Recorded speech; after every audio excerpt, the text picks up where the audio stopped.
Welcome back to the Drone Zone with Bob. I have the Why Not back on the bench today, and hopefully we'll be able to finish this up.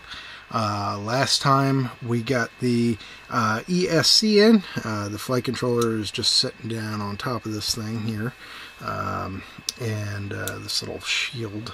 It's like a little Faraday Faraday shield, and so we got all the pads tinned. We've got this connected, which I actually need to fix because I didn't put any shrink wrap on. And what we're going to do is we're going to put everything together in order to finish this up. What we need to do is we need to put everything together with the motors on it, and then run the wires, solder them in place if I can, and then take everything back apart again. So hopefully I can do that and get everything finished up today and get this flying. So we're going to try and do a blitz, 90 minutes, and get it all done, or at least let's hope so. All right, and we're still recording. Good. Yep. All right.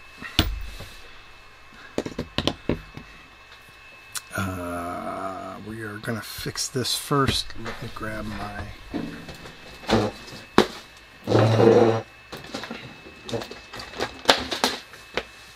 Good God. It's amazing how much crap you accumulate with this hobby. I'm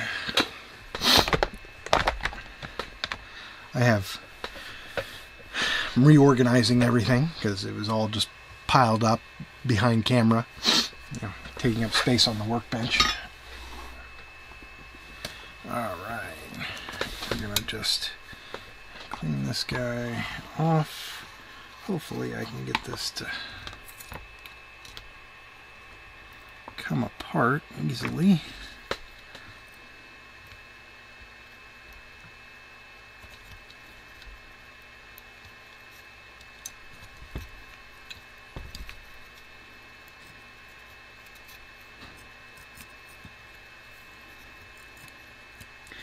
And they did. And then we'll do the same on this side.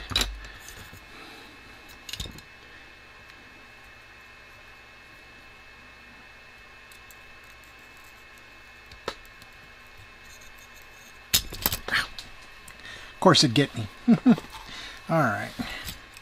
That one's done. Let's get 2 pieces of shrink tube out of the way. And we'll just slide these up on here, like so.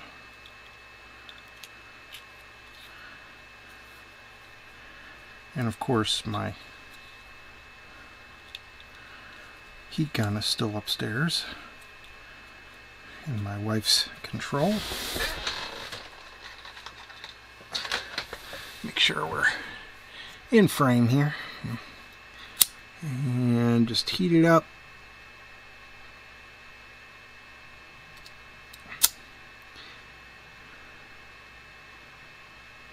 Lighters are incredibly useful. If you don't keep a lighter in your toolbox, consider it. Not only that, but if you do any 3D printing, and I strongly recommend that if you get into this hobby that you consider buying a 3D printer. My favorite is the Prusa, but you don't have to go that fancy. But when you're printing TPU, it's often nice to have a 3D printer, or a lighter rather. And the TPU it can be very stringy, and a lighter just takes care of all those strings in 2 seconds. All right.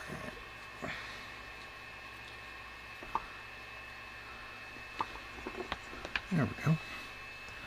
That feels better.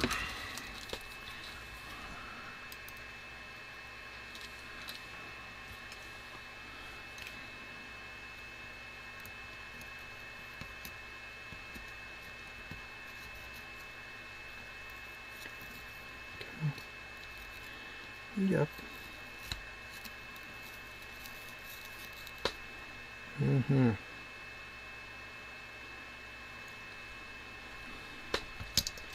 Alright, remember, positive to the plus and negative to the negative.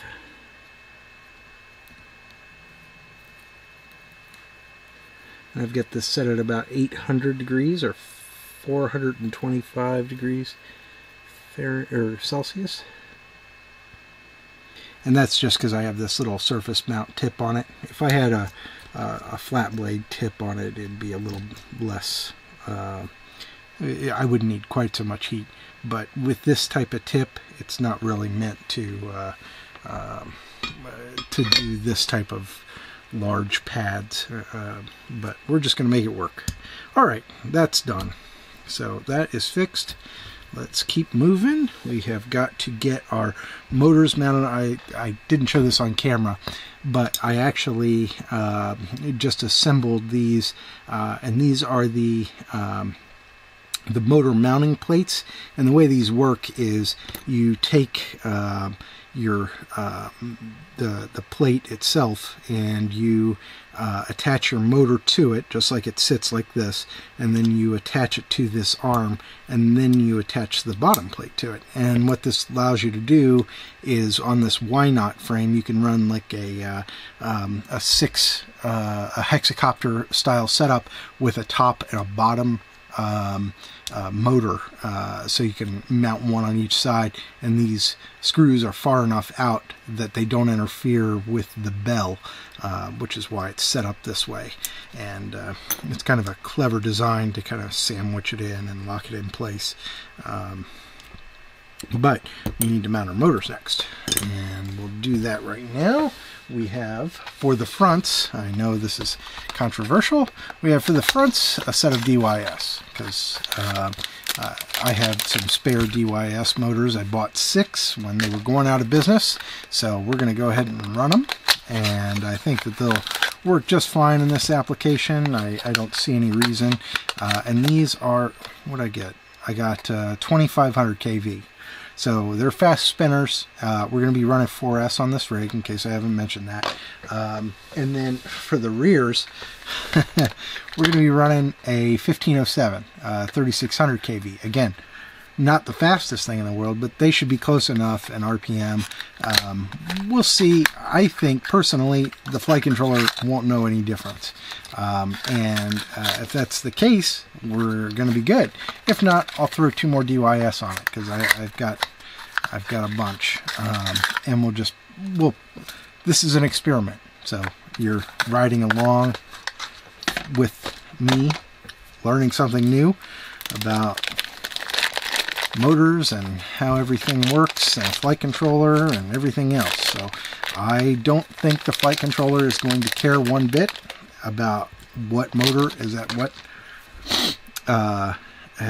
position. It's just going to spin it until it stops seeing a value in the accelerometer on a particular corner, and it'll just say, oh, I need to maintain this RPM to keep this thing level, and not care at all about anything else.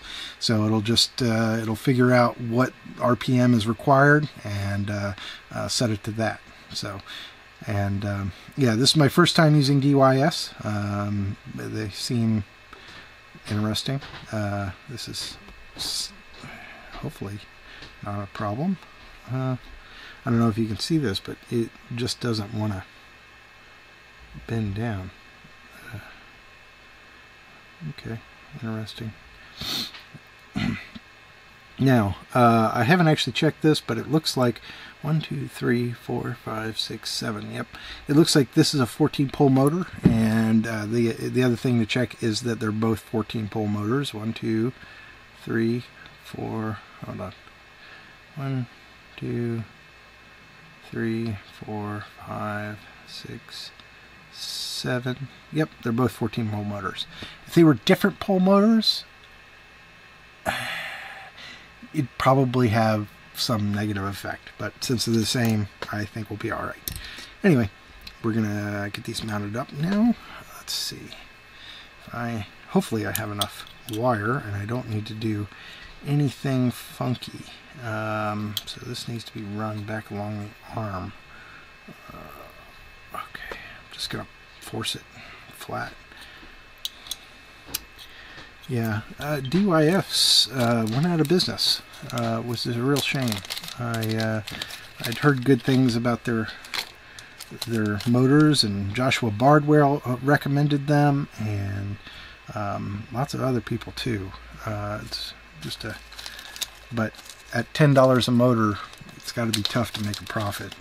You know, I think I paid $6 on clearance for these, $5.99 or something close to that. So they're definitely the inexpensive motor choice.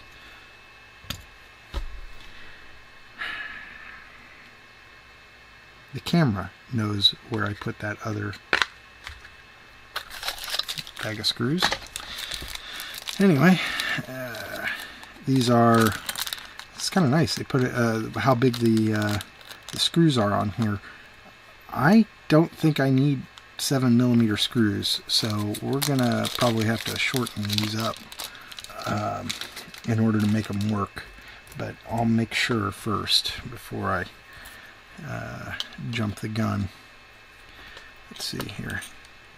So we've got a lot coming up through. I don't know if you can see that or if it's in focus. Let's hope it is.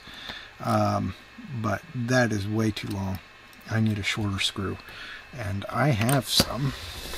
Let me pull out my M3 collection.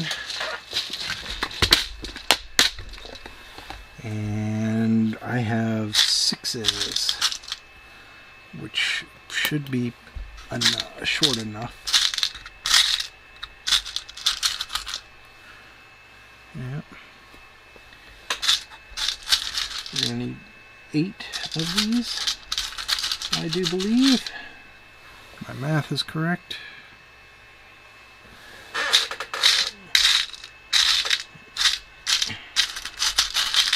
And again, before you start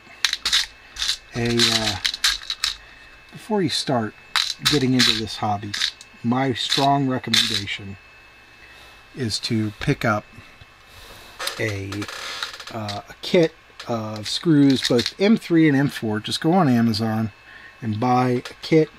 And if you have any thoughts about what you need, they make these kind of general purpose. They start with M3 by 6 all the way up to M3 by 25, and they're indispensable. I can't tell you how many times the manufacturer shipped me the wrong size screw, and I just, I had despair. I didn't have to wait around for it. I didn't have to worry. I just pulled out my box and found it. And so highly recommended. And you can find similar kits on Brace Day Quads and elsewhere. So you don't need to go to Amazon if that's, what you want to do. And let's see how these 6s hold up. If I need to, I can put a little spacer under it, but I think it just might work.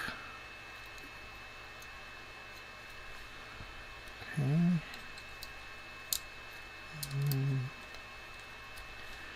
And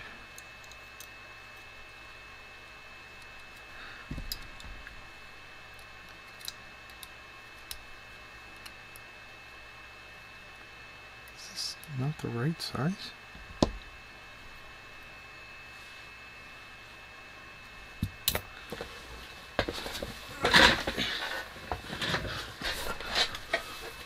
Alright, I think I got the right size here. Now, here's that one. That one. That one. And again, the reason we're doing this is to make sure we have our wire lengths correct, because I'm worried that there won't be enough wire here. And I didn't really pay attention as I did this. I probably should have.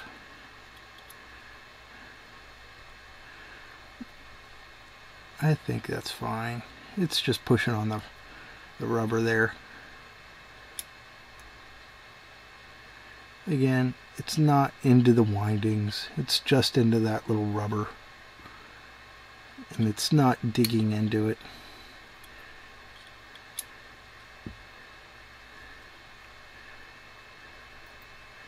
So yeah, these screws are about a millimeter too long. We should be really using 5s, and believe me, if you can find 5mm length M3 screws, buy them. So if you can find them on Amazon or Race Day Quads or whatever, just buy a pack of 50 or 100 and call it done, and never have to worry about this ever again.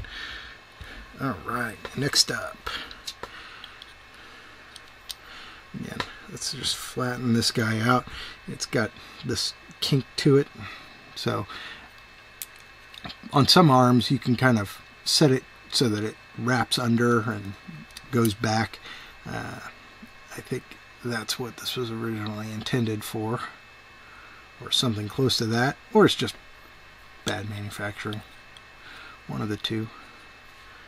With $10 motors, I'm not going to second guess it, and I'm not incredibly worried about, you know, getting into the heat shrink on these connectors with the with this, at least as long as it's not cutting it. If it were cutting it, then I'd worry, but I don't think it is.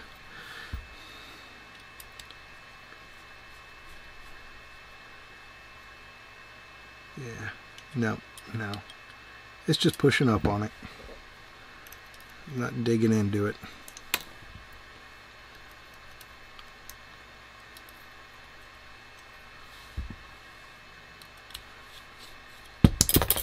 And then this guy is done.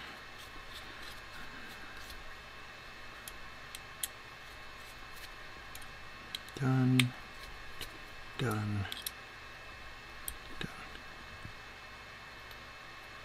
Yep. And in case you can't tell, that all looks pretty good to me. Okay. And then on our back plate, let's see, did they give us short screws or long screws? We'll find out. It kind of looks like they gave us long screws, but we'll try them.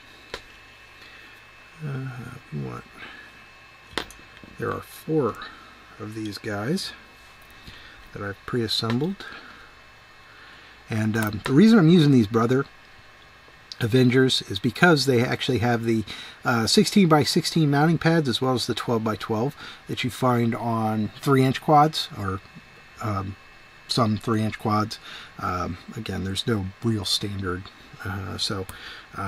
but the nice thing is that these are drilled for both. You got the M3 and the M2 style holes. So I discovered that on my 3AF build, and I was very pleasantly surprised by that, and decided to use them in this build and see if they would work well for this. Oh, that is very long. Now, it's important to remember that the stator, the windings in this style of outrunner do not turn, and that's what that means is that only the bell turns. The bell with the magnets on it turns. Okay, the actual electronics do not rotate, which is different than your typical motor that you'd find really on anything else that isn't, you know, a brushless motor. But the way it works is on brushless or on brushed motors, I should say, is the windings turn inside of a magnetic housing, and when they do, geez, that is really close, danger close if you ask me. And when they do, they can, you know, hit things, and, you know, it's just a lot more more of a pain. In this case, I am actually going to back these guys out because they are just too close to that bell. They're not anywhere near the windings, thankfully, but they're just too close to that bell for my comfort. So we're going to run. We're going to see if we can find some 6s. I'm sure I have some 6s that are flat-topped, or not flat-topped, cap head. Some cap head 6s in here. We'll just use these because these will work just fine for these. I don't need strength for a 3-inch motor, I don't think. Yeah, there we go. Yep, unbelievably valuable to have plenty of screws. And when you have screws left over from a build, throw them in your box. Can't hurt having extras like this. That's what I always do. Organize them, throw them in your box. Never ever run out. Because the next time I do a build, I'll do it on a 5mm thick arm, and I'll need that extra, I'll need those 7mm length screws,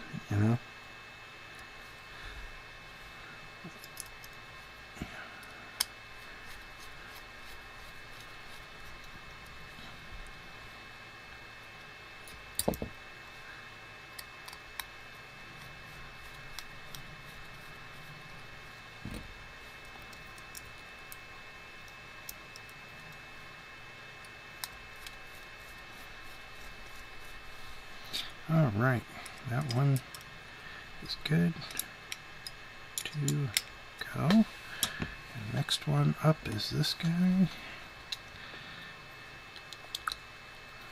Got these ready to go.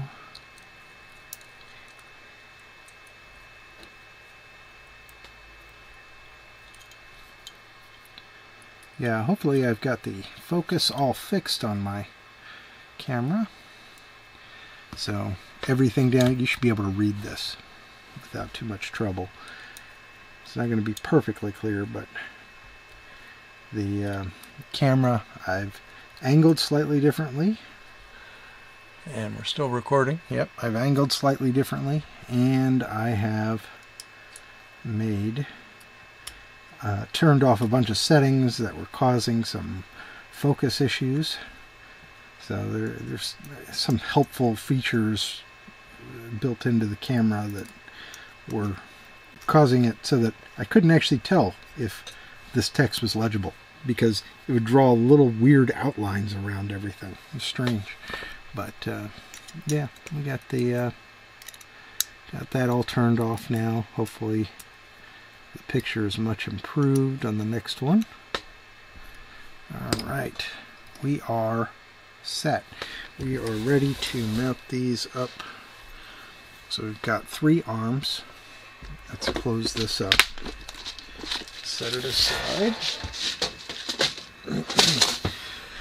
We have 3 arms, and on one set of arms is this guy. This is the V-tail portion. So might as well clamp these guys on there right now and get that fixed in place, and then we will be one step closer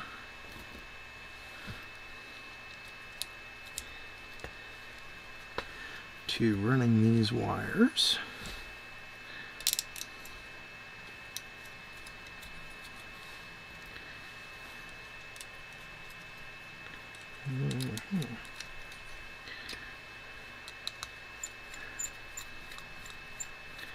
Yeah, this Y knot is definitely a weird build,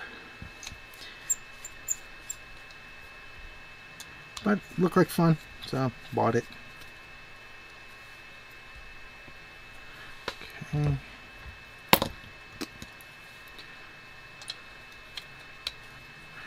You can kind of see already how I wouldn't have been able to install this if I'd clamped this on first. So you really need to kind of pre-plan what you're doing with this guy, and Now, how did I...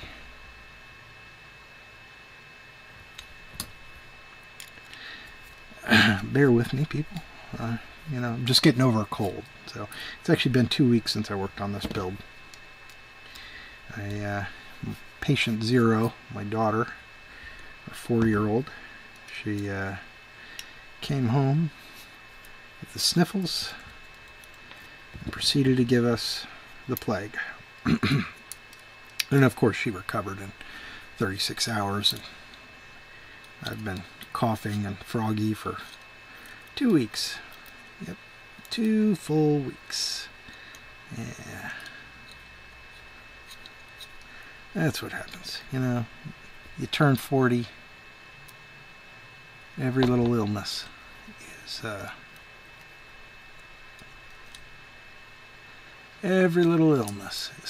a big deal.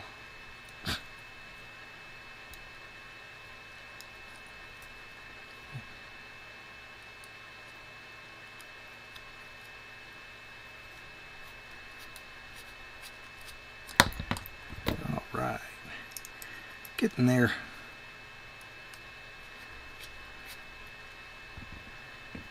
Sure we didn't screw it up again. Looks right. All the others look right. I just don't know how I managed to do that on that one. I thought I was being careful. That's what happens. Don't get frustrated. Just redo it. That's my philosophy. No sense fighting. If it isn't going to work, recognize it quickly, correct the mistake, do it over. Simple, effective.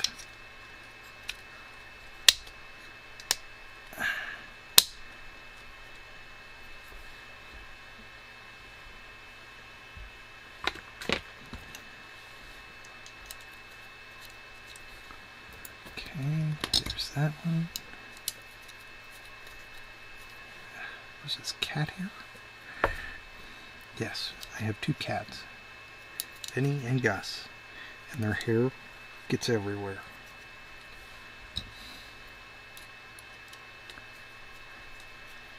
Even in the basement where they don't come.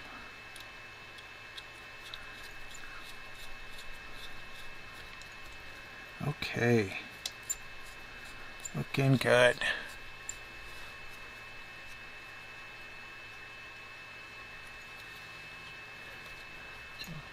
All right. There it is. That's the V-tail. All right. Now let's get these front arms connected up.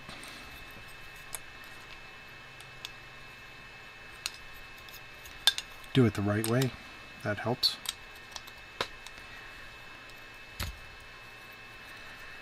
And I haven't decided, but I think I'm going to mount the motors on top of the front arms rather than on the bottom of the front arms. You can do it either way, believe it or not, and I haven't yet done that, and I was actually thinking about doing it for another build that I'm planning called the upside down floss, which is exactly what it sounds like. I mount everything in a floss and fly it upside down. I just thought it would be a funny project.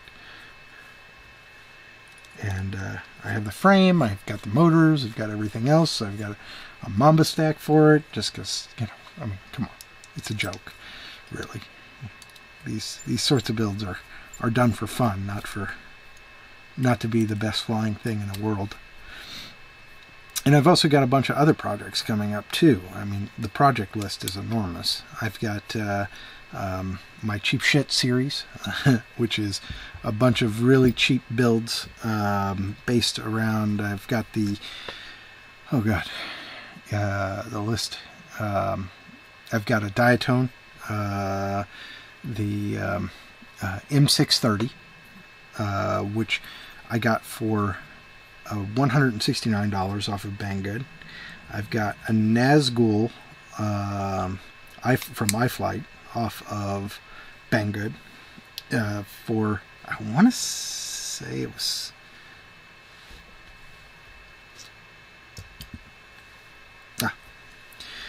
I want to say it was 180, although for whatever reason I missed out on the 11/11 sale coupons, and so I ended up paying full price for it rather than the reduced 149, which was the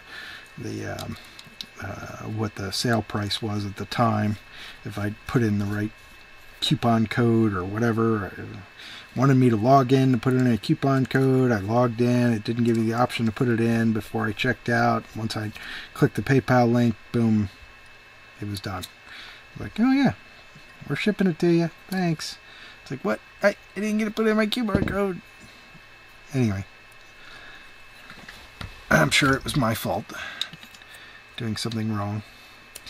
Alright, there's that guy.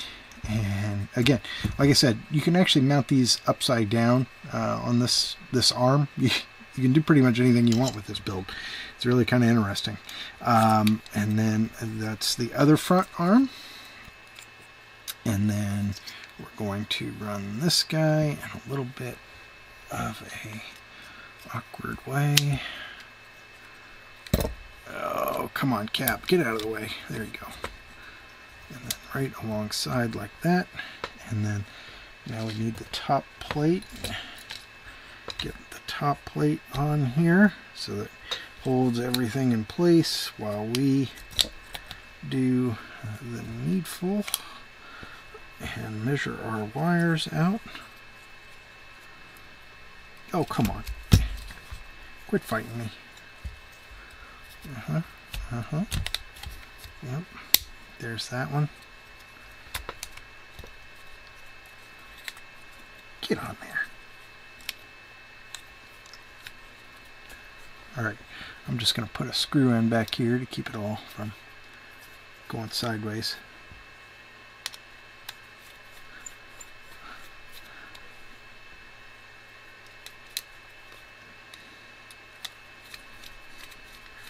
Doesn't need to be He-Man tight just yet. All we're doing is measuring our wires to solder them up, making sure that we have the right length, and if we don't, lengthening them.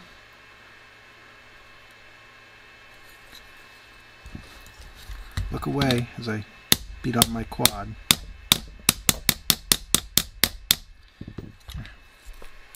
When in doubt, hammer it in place. That's what I always say.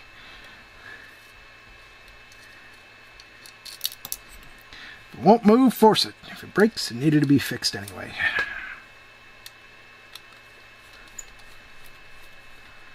There we go. And that's it. That's the quad in a nutshell right there. Jesus. The reason I bought it is that it looks a little bit like the drop ship from Aliens, you know, another one, you know. We are 5 by 5 in the pipe, or whatever she says. It's been a while. All right. We need to. So there's a back brace, actually 2 back braces, I think, that go on here like this. So we just need to be mindful that we're going to be routing around that. So we're going to run a little low and then up and we can already see that we're going to be short on that one. Actually, why don't I go ahead and install this? That would actually be smart, I think. Smart cookie. Let's do that. Smart cookie. I'm reminded of when my daughter still watched Sesame Street. Smart cookie. Cookie Monster is anything but. Alright. So we've got that guy going through like that, and this guy coming through like this, and a little nut on there. Sometimes you feel like a nut. Sometimes you don't.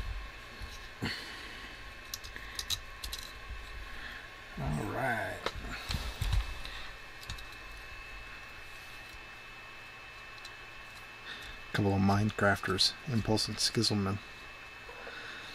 They have a funny thing they do called Name It. That's a name it for you right there. Sometimes you feel like a nut. Okay. Do I have that my...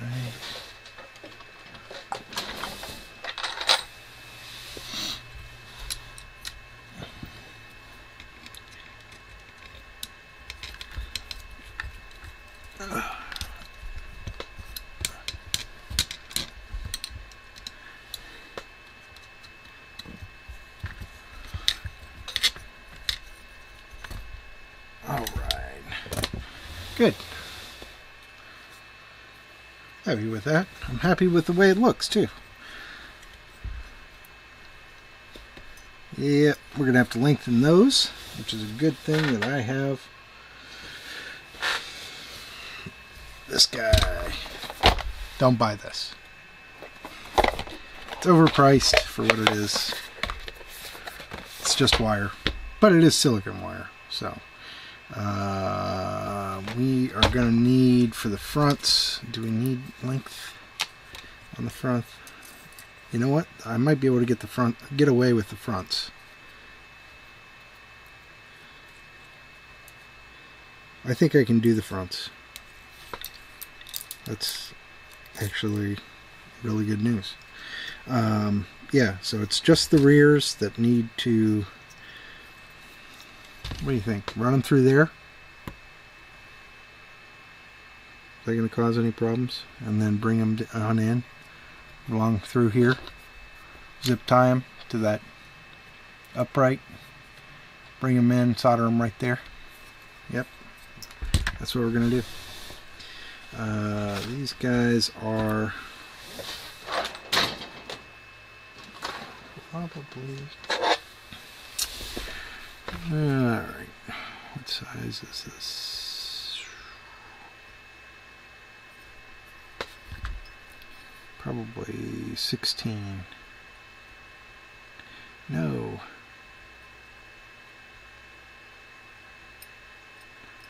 Again, this has some solder on it, so I'm just going to say it's probably 20 or 22. Kind of feels like a 22, huh? In which case, 26 is going to be too thin, and 24 is going to be that. So, do I have any 22? That is going to be the question.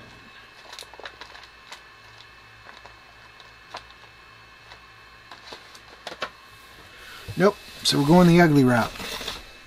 We're going 18. So we're going from 22 to 18.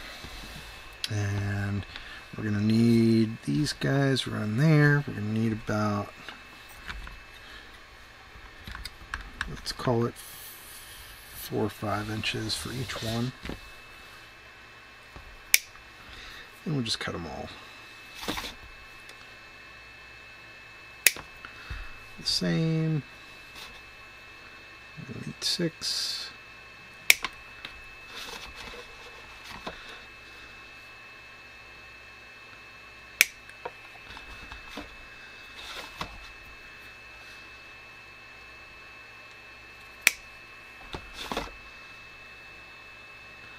And 6.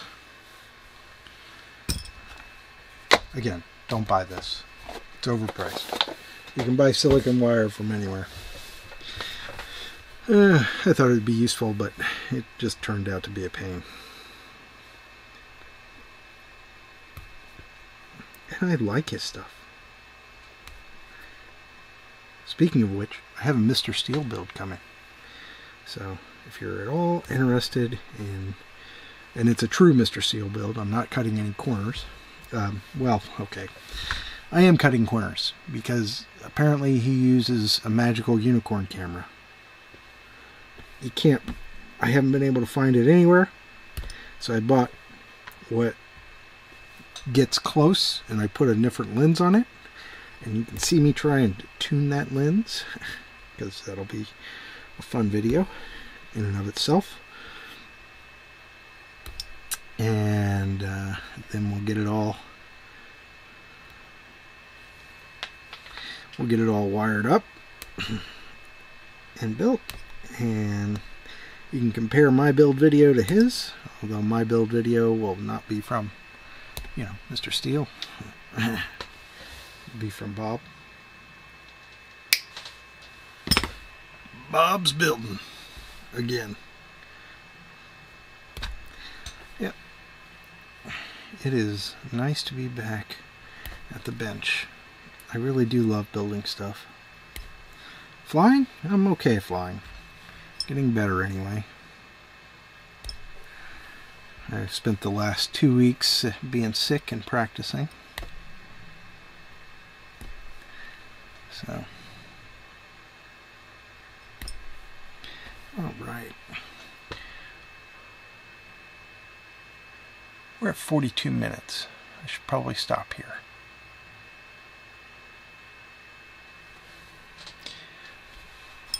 All right. Here is where we're at. We've got our wires just about ready to be tinned. We've got our